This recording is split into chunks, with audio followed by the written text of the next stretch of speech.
All right, so here we go. Although make sure that when Rick is on the show, he's got a full body camera because he likes to use his hands a lot to express That's what why I'm he's staying talking back about. away from the camera. He's got that, almost like he's a trained karate specialist. He's specialist, all right. So, No welcome doubt. everybody if you're tuning in for the pre-show. Our guest tonight is Peter McGarahan, and we're chatting about a fellow HDI. I would say legend, but I'm not in that category yet. But person in our community that won an award this year. So that was if you caught the tail end of our conversation, that's what it was about. So Pete, this is the section of the show where we just chit chat. We give our viewers a time, it gives them that text or that email to say, get your butts over to the live stream show that's starting here in about 10 minutes. So that could be good Excellent. or bad that they know they've got 10 minutes and or they just watch the recording of this because when we started this show. By the way, if you're watching the show, this guy here that is our guest tonight, he's the former boss of the OG of this show, Brandon Cottle, who really this was his brainchild, Pete. To be honest with you, we were sitting there in COVID during COVID, wondering how we could. Booster up the HDI local chapter community and reach out to the people that may be struggling and he just had this idea that we should do something crazy like live stream and it was funny because he said we had our first argument, probably our only argument, and I wouldn't even call it an argument, but disagreement was I thought we should do this on YouTube live, and he said Twitch. He said, "Oh, the young people watch Twitch." I'm like, "Well, how young are you talking?" Because my son and daughter at the time were like 19 and 21, and they watch YouTube a lot, but they do watch Twitch too, so I'll give them that.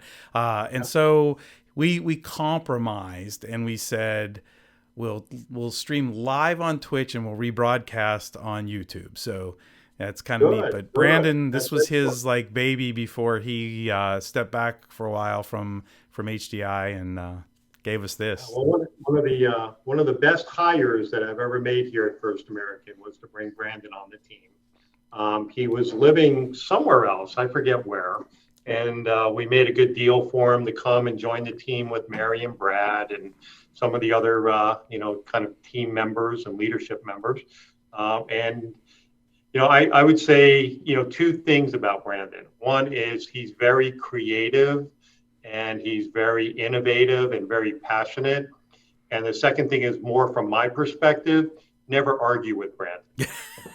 Well, and here's the funny part. He told me I said, well, I know what Twitch is, but I've never twitched except maybe like Yeah, at a bad conversation. But we really brought this show up and running in 1 week. We talked about it. We planned for a couple weeks, and then he said, "Well, let's try this." And we did. I still have. We haven't posted our pre live stream show of just him and I chatting like this, just to see if we could get the technology to work. Because I never, I don't know if you have never twitched live. You can't. There's at least unless they've changed it just recently. You can't just go onto Twitch and start live streaming like you can YouTube. You have to use a third party product. So I had to learn not only Twitch, but I had to learn how to use OBS, which is a little if you it's kind of like Unix or Linux where you don't quite know it. It seems like it's overwhelming. It's something that's not as easy to use maybe, and then you go, wow, this is really easy to use once you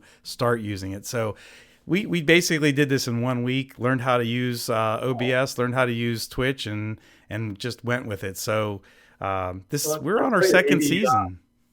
Maybe next year, Brandon and I could do a co live stream together because I think that would be a hoot to have the two of us together. Absolutely. It would probably be more comical than it would be relevant to the attendees, but that's okay. We could Well, probably. so here's one thing we could do though with this. He had this brain idea, like we were chatting about, like when we first started the show, we had topics for that. We like had 4 different topics. Yes, Amy, exactly. Amy, our producer, Amy just jumped on.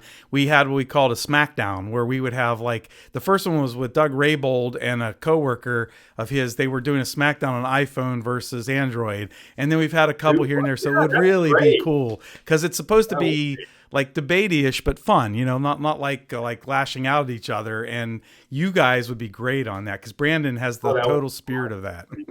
Now, Amy is the young lady that I met. Yep. Yep. Amy E, because Hi, she knows Amy. I can't say her name right. Well, we'll stick with Amy then. Yeah. Well, I was going to attempt it, but I'll just save myself the embarrassment, and we'll go with Amy E. Yeah, she's our producer. She was on our. It's funny. Brandon brought her into the fold. Hey, Ben. Ben Brennan just jumped on as well. Anyway, Amy was on our show early on talking about bringing, because I don't know if I told you, like the mission of our show is to like bring more people that don't look like Brandon and I into the IT world, younger, more diverse audience. And so Amy was working with people of the less fortunate educational choices into the field. And she was just so energetic and so jazzed. And so we just said, hey, Amy, we'd really like you to join the team. And I don't think we had to twist her arm too much. And by the way, Pete, I don't know if you have Twitch up or not, but Amy says, thanks for calling her a young lady. She is, pleasure. By the way. So like I said, those of you just joining on, Pete is, for those of you that may or may not think you know Pete. Pete was, but still works with Brandon Caudill, who is the OG of this show. So kudos to him, Brandon, and kudos to you, Pete, because one of the things I wanted to thank you for before the show is like thank you for providing such talented folks to the HDI community. You mentioned Brad and Mary, and Brandon and yourself. I mean, it must just be, I don't know if you might have to grease the doors walking into where you work, because you have such, and those people don't have big heads, but I mean, darn, they're just some good people, right? I mean, I have personally met, and I know we're not going to talk about this on the show because of time, but your institution has won many awards for, not you necessarily, although you have, but for your talented people because of the talent that you bring. And as well as I do, and I'll share this with the audience, that, it's not the job that you have to like, but also the institution and the boss and the place that you work for. And I don't think Brandon would put up with you or your place if you weren't such awesome people to work for, to be honest. I know Mac say that about Mary. Let me go get her. Because yeah. What I say to people is that you have to create an environment where you could hire people that want to wake up every morning and feel passionate and motivated about coming to work every day. And it's not just about doing the job. It's the customer interaction. It's the people interaction. It's the culture. It's everything about, what leaders can do to make the environment motivational, inspirational, and a place that people want to work. Absolutely. And also exceed at what they do. Right? And the cool part is like tonight, where you're going to talk a little bit more about like going into that a little deeper about making it a good place for people to want to work, because you and I were at the conference, and one of the big things was customer experience and employee experience, and you can't have one without the other to make each other successful. You certainly aren't going to get good customer experience if you have bad employee experience, right? Yeah, I mean, long ago I read this HBR, Harvard Business Review article on the service profit chain. And it was developed by two Harvard business professors and a businessman. And basically the essence of the service profit chain was employees are key and the first ones that you need to take care of and create that experience. Because without happy employees, you're not going to get happy customers. And the whole service profit chain was tied to the foundation of happy employees are there to make the customers happy and then have them come back and do the whole service profit chain. Yeah. So, yeah, it's a great lesson. Yeah, I know Doug Rabel did a LinkedIn survey last week, and that was the result. He asked about what's most important to your company, and overwhelmingly it was employee experience. Hey, Pete, we have about 20 seconds to go, so I'm just going to do one real quick thing before the show. I got my plug in for my boy. I can't even do it right. The Q stack here. Ben Brennan is he's on watching, and he's a huge supporter of our show, and And I just want to shout out to Ben real quick. And thanks for everything you do for our show, Ben. We're getting ready to go live. So Pete will be back in a few seconds, and we'll want to hear more about this employee experience.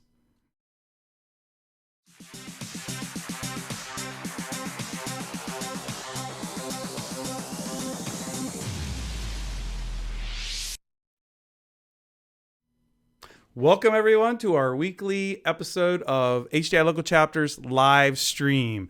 Our show is brought to you by Robert Half Talent Solutions. And if you heard the pre-show, we're talking a little bit about employees and employee experience. But Robert Half is a talent solution firm and leading provider of technology professionals that you need to help you build, deploy, and operate your company in today's digital and cloud environment. But check this out. Not only can you find awesome jobs out there on their website or great employees to fill those, but they also have really cool information out there like resume building tips, interview skill, whether you're employer or candidate, right? They have really cool things like salary guide information. So you got to check them out at roberthalf.com/technology. All right, let's get on with the show. So today, as we were talking pre-show, we have HDI legend, and I mean legend, Peter McGarahan. Sorry, Pete, got to just say that, right? He is the Senior Director of Workplace and Collaboration Services for First American Financial, and he's an IT service leader and customer advocate.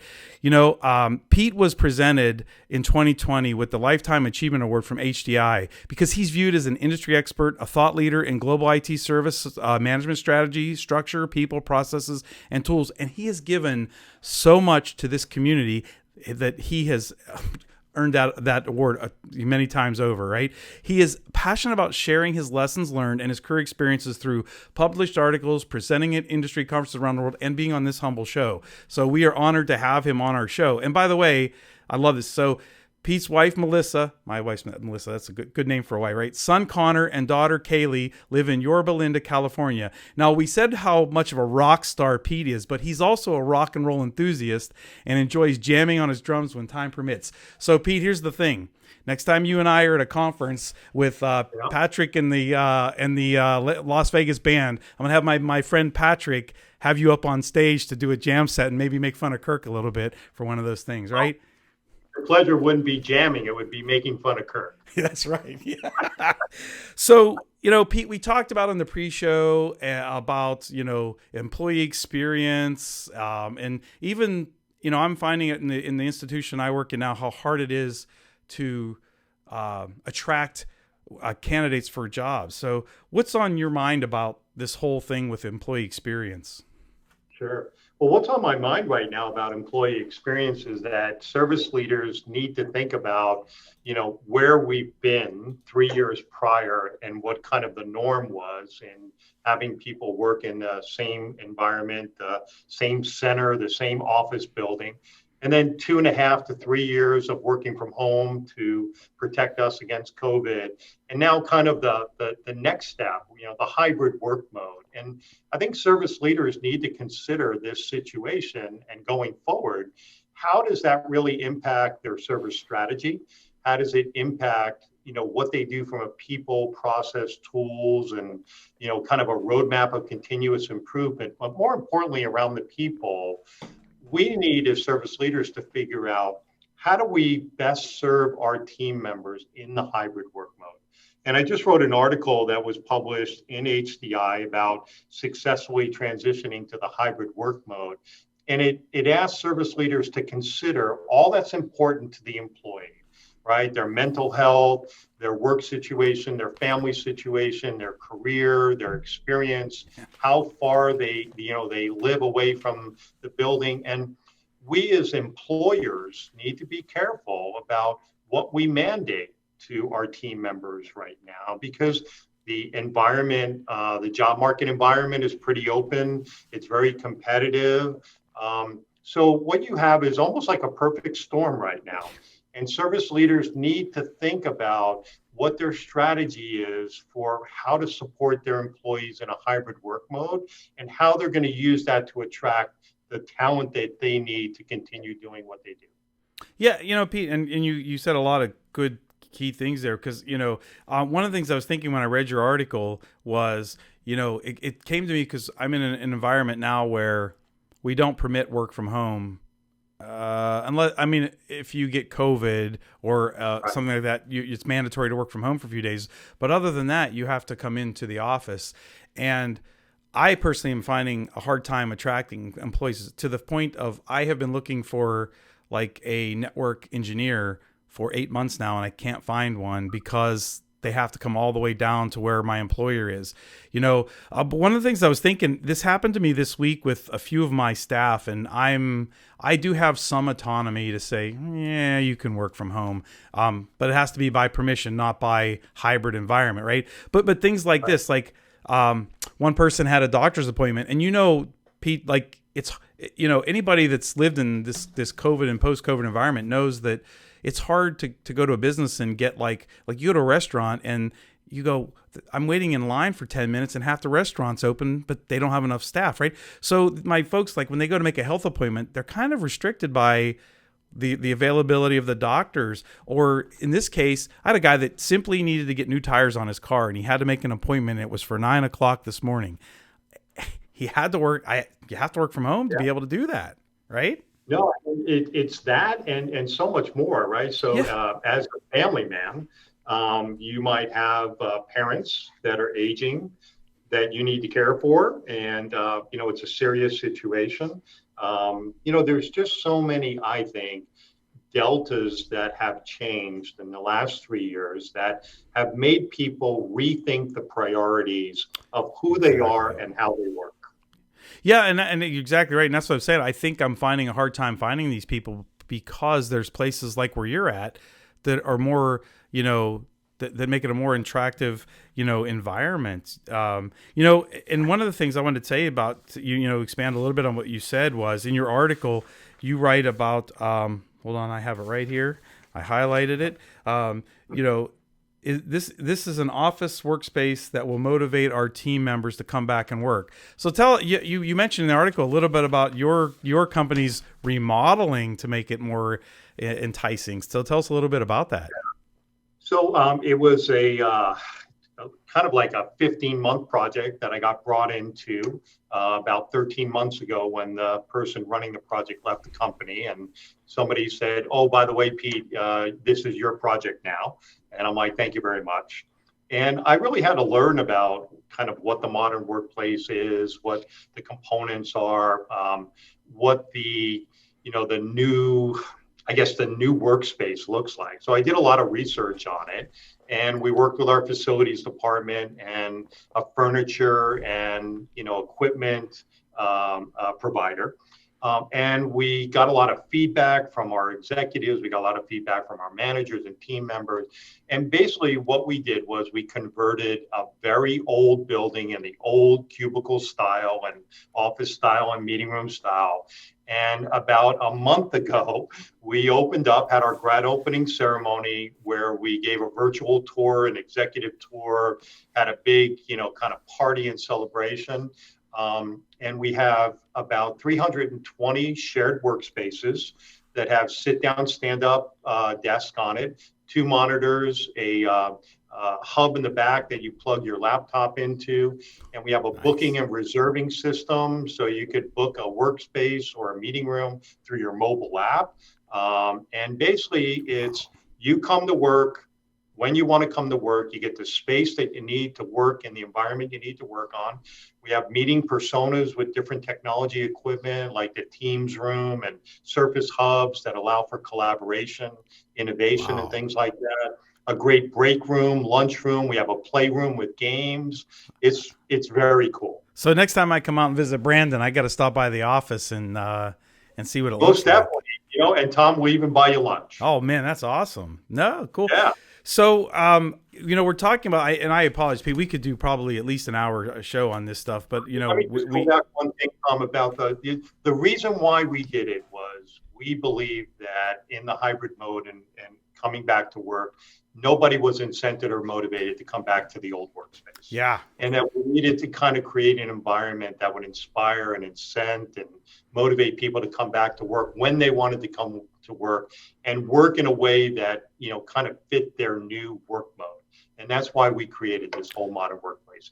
that's awesome because you're right. It's like I know where I'm at, it's not exactly a bad. It's kind of neat, but it is the old cubicle. But it's very open. It's very noisy, very loud, I appreciate that you put a lot of thought into that because we've heard the pioneers of this kind of stuff, Google and Facebook. Some of the things they did was frowned upon by the employees because they didn't quite do the right mix of it. So it's interesting, you did a lot of research to get that right mix. Yeah, no, I would say three things. I did research kind of in the industry. Right. We did local tours of companies that had already done it just to see it and talk to them about the good, the bad, the ugly, the lessons If learned. you could do this And then, again, what would you do? right. And I think the big difference was we did surveys to all of our IT employees. We got a group together that became kind of our focus group that we would go to. We engaged executives. So it was not us all alone doing what we thought best. We got a lot of feedback and engaged a lot of people to ensure that we were considering all things that were important to them. Nice. Awesome. So I want to touch on one more thing before we call this a wrap. We've got about 4 minutes or so left. COVID really took a toll on our industry, but it also provided a lot of opportunity. As you mentioned, focusing on the employee experience, customer experience. But what are we missing, Pete? I mean, you're a visionary, in the industry. What are we missing now that we're in this? I wouldn't call it post-COVID, but post-pandemic part of COVID, right? It's a really good question, Tom, and I thought about it quite a bit when trying to think of the next article I wanted to write. And it's what I think is that we're missing what service leaders need to do in the form of best practices to get their team where they are and how they're working to continue to follow that continuous improvement roadmap. I think what we've gone through in the last 3 years is that we've, really shaken it up to the degree that there's broken pieces somewhere, and we don't have what we had before in terms of a service strategy, a roadmap, continuous improvement projects, best practices, training, certification, all of that. I think service leaders need to take a step back, understand where they are and where they want to go, and just reformulate that whole piece of what is my strategy? What is my business doing? How do I align with them? What are the relevant best practices and processes now that fit into a hybrid work service mode, service center mode? How do I do desktop in a hybrid work mode? Good question. There's so many questions now that we took for granted that are no longer relevant or have changed in a way that requires us to sit back down and think about it and think about the importance of best practices, where it got us before, and where it can get us now in the future. I agree because I think that was one of the things that I got out of the conference last week. Well, was it last week? Maybe a week before that. There's a lot of talk about best practices and processes, but a lot of, I don't call it confusion, but just like fuzziness about, well, that was before, what did they call that? The keynote said BC, before COVID. Jen Lim. BC. Yeah. And so I'm going to be really excited to see your article about your thoughts on that because, I'm going to be starting a new job opportunity soon. And that's going to be one of the big things that my new boss, who you know very well, I'm pretty sure, will be expecting from me is to research best practices and procedures. So, no doubt. I think it's going to challenge us and it's challenging the industry. It's going to challenge HDI, our content authors, our trainers to say, knowledge management, clearly a best practice. First contact resolution and how you use knowledge management to get FCR and everything about efficiency and effectiveness and how we do what we do at the front line and escalate or assign to the second level and third level and the SLA piece. All of that really needs to be rethought and figure out what has changed and what we need to do to get our best practices and processes back in line with where we're working. Absolutely. Well, Pete, we're at the end of the show. I told you to go quick. But before Yeah. we go, I ask you, like, if you could leave the audience with one tip on anything we talked about tonight, what would you like to stress? Be passionate about what you do. Um, think about others before you think about yourself. And in all things, try and make a difference and leave a legacy. Yep. That sounds awesome. And you can win that lifetime achievement award. Not win it, earn it, really, right? That's not a Yep. contest. It's something you earn. So, Pete, loved having you on the show. By the way, on the screen below Pete's name is the LinkedIn link to his article that we mentioned on the show. We'll get our producer, Rae-Ann, to add it into the show notes and everything. And if you don't know Pete, shame on you because you're not in HDI local chapters. So you need to check out hdilocalchapters.org. Right now, you can get I think it's a 3-month free trial membership to join to see what it's all about. And I promise you, if you put in any amount of time getting to know this group of people in this network, you will want to join permanently. And I'm sure that I will offer this up, but Pete can tell you, like, if you need to convince your boss or your employer on joining, and it's $149 a year. It's not even that much. Right. Contact me. I'll help you convince them. So, Pete, thank you for being on our show. Thank you everybody for watching. Remember to follow us on Twitch TV at HDI Local Chapters, YouTube or at HDI Local, and obviously we're at HDILocalChapters.org on the internet. So, Pete, thank you for your time. I know you got to get back to work. Say hi to the crew out there, Mary, Brandon, and Braden and the crew, and hope to see you soon at a conference. That'd be great. Thanks for having me, and thanks everybody for joining. Take care and good luck to everyone. Thanks, sir. Bye.